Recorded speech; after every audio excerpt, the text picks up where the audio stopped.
My cat is still making a scene over here if you watched the last video. So the second film I watched, and the reason I thought I should have two videos, was Chad Stahelski's John Wick Chapter 2. Obviously, I saw John Wick for the first time last year. I did not see it when it was in theaters because I'm an idiot, because that movie was great. And so the interesting thing is I saw John Wick 1 at home, right? So, like on a small screen, and um, what I can tell you about seeing it on the small screen compared to the big screen is on the big screen, all this violence is like even more violent. It was like I should have been prepared, but I was not prepared. Also, I think this movie is more violent than the first one, but I was not prepared. That said, it's beautifully choreographed, and as long as you're sort of aware that essentially you're in like a video game type world, and these aren't real people. You're in a video game world. Just think that and just go with it, and you'll be fine. If you're not cool with that, don't watch this movie because the disregard for human life is really high.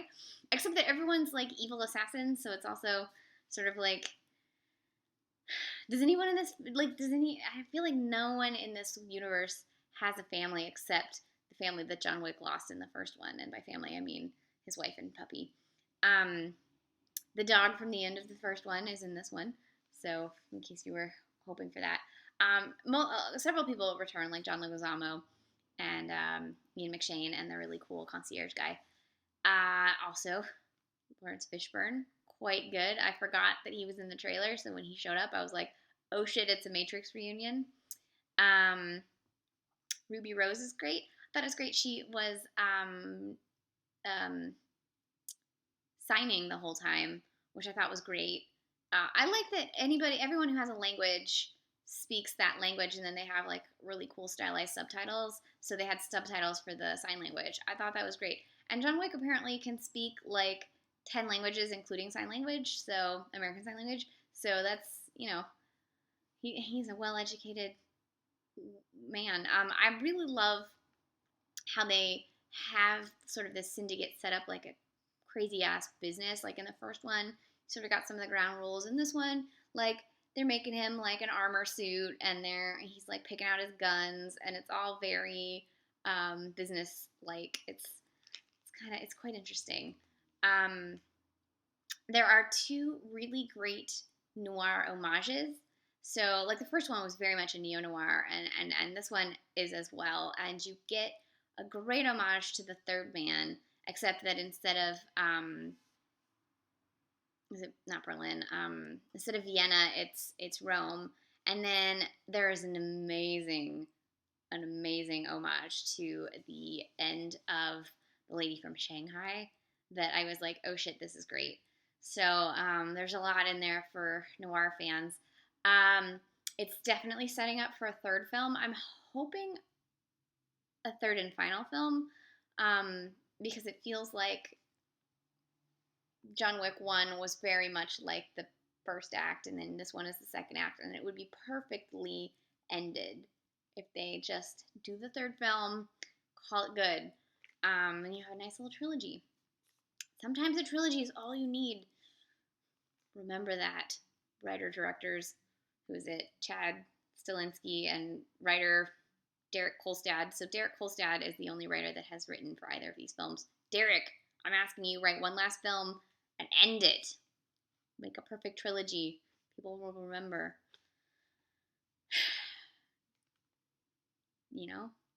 Just do exactly what you need to do and no more. It's good.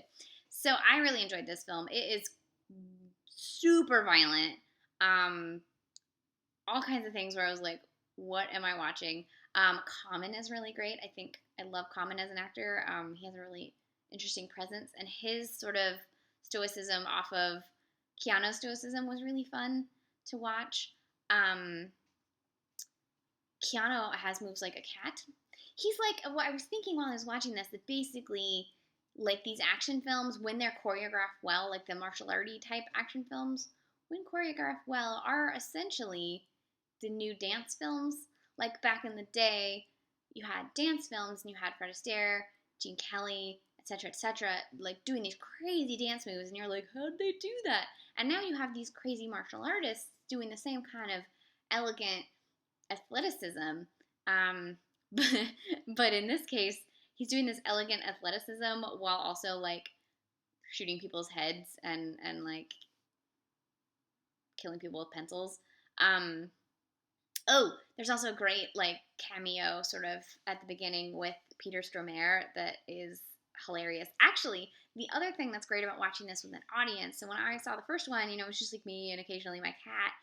And this one, I was surrounded by dudes mostly. And, I saw drive-in theaters 4 times because every time I watched it, I saw it with a sort of a different audience. And the audience reactions when Drive gets super violent, like halfway through the film, was always like so much fun. This was very similar where people are going, oh shit, and like, oh god, he just did that. Or like there's one moment, maybe about halfway through the film, 2/3 of the way through the film, that you're just not expecting. And you go, everyone in the audience was like, I was not expecting that. So, good stuff. Good stuff to watch it with an audience.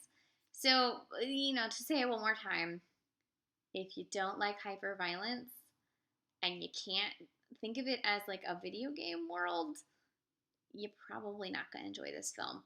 If you're okay with that and you just go into the world, go into the ride, realize that this is just a movie, video game kind of thing, it's beautifully done.